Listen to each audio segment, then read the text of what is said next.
Le premier groupement d'employeurs est apparu en 1985. Il est né à l'initiative de quelques exploitants agricoles qui ont eu l'idée de mutualiser leurs ouvriers afin de faire face aux contraintes saisonnières. En témoigne la réussite, à ce jour, de plus de 3500 groupements agricoles qui représentent environ 12 000 salariés. Dans les années 90, les secteurs de l'industrie et du service ont décidé de créer le premier groupement d'employeurs multisectoriel.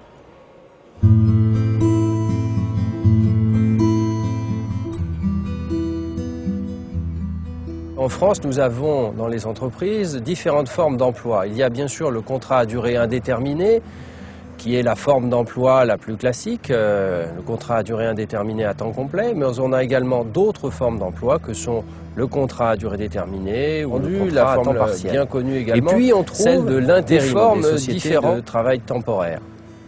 Mais il est une forme d'emploi qui est beaucoup moins connue et qui est une grande opportunité très intéressante pour les entreprises, qui est très soutenue par l'administration, qui est celle de l'emploi à temps partagé assuré par les groupements d'employeurs.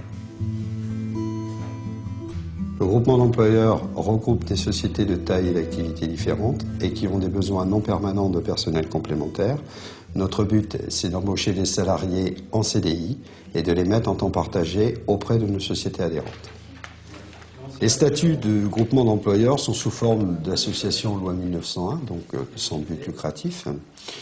Chaque groupement d'employeurs est administré par un conseil d'administration qui, lui, est représenté par des chefs d'entreprise adhérentes.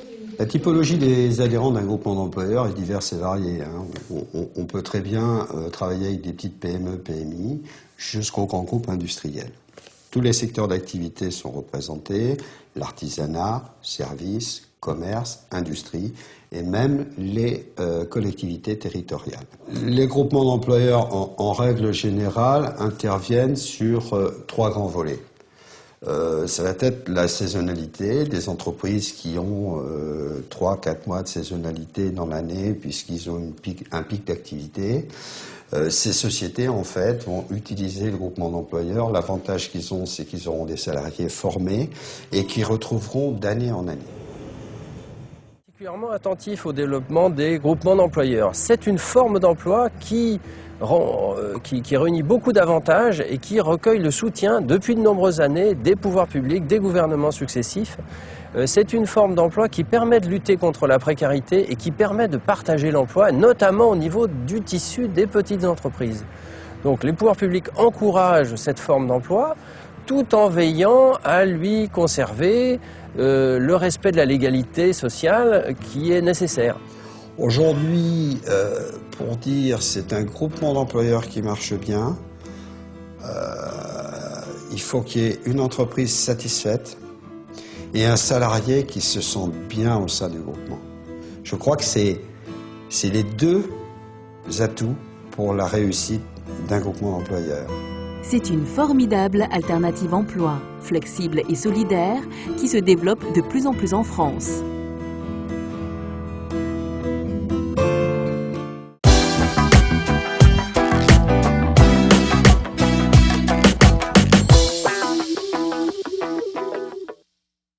Vous avez tous soit des productions saisonnières, soit des pics d'activité répétés et prévisibles, soit des besoins ponctuels mais répétés de prestations spéciales.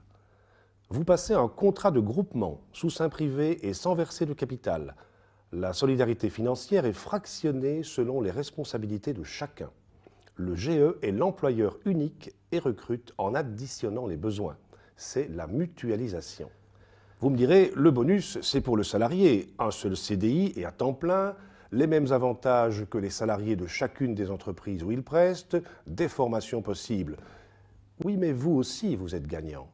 Problème de production résolu, vous ne financez que les heures nécessaires. Travailleurs motivés et polyvalents. Prestations sociales via le GE, partenariat d'entreprise. Je suis agent de fabrication chez LME depuis juin 2010. J'ai intégré Alliance Emploi en 2004 par un CDI. Alliance Emploi m'a donné la chance de pouvoir évoluer dans ma carrière puisque j'ai fait une formation Bac Pro MEI, maintenance des équipements industriels, en 2010. J'ai obtenu mon Bac Pro.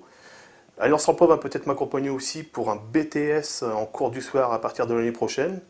Oui, effectivement, Alliance Emploi m'a permis d'évoluer dans ma carrière puisque je vais passer en quelques années d'un BEP à un BTS et j'espère d'ici quelques années pouvoir occuper un poste plus important grâce à Alliance Emploi chez LME. Alors, je suis actuellement chargée de mission ressources humaines pour Alliance Emploi, donc ça fait environ 1 an que je travaille pour Alliance Emploi.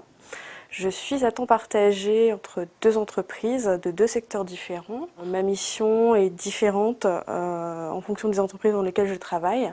Dans la première, on a essentiellement tout ce qui est administratif, c'est-à-dire un peu de paye, de la formation, un peu de recrutement et la gestion des dossiers administratifs des salariés. Tandis que dans la deuxième, je m'occupe essentiellement des entretiens professionnels. Ce que ça m'apporte, alors moi étant diplômée depuis 2009, le fait de pouvoir travailler en temps partagé, déjà, ça m'a apporté de l'expérience dans plusieurs secteurs, comme j'expliquais tout à l'heure. Et puis aussi au niveau de la pluralité des missions. Pour moi, c'est un enrichissement personnel au niveau de ma carrière professionnelle. Je pense qu'en termes d'expérience, c'est assez probant.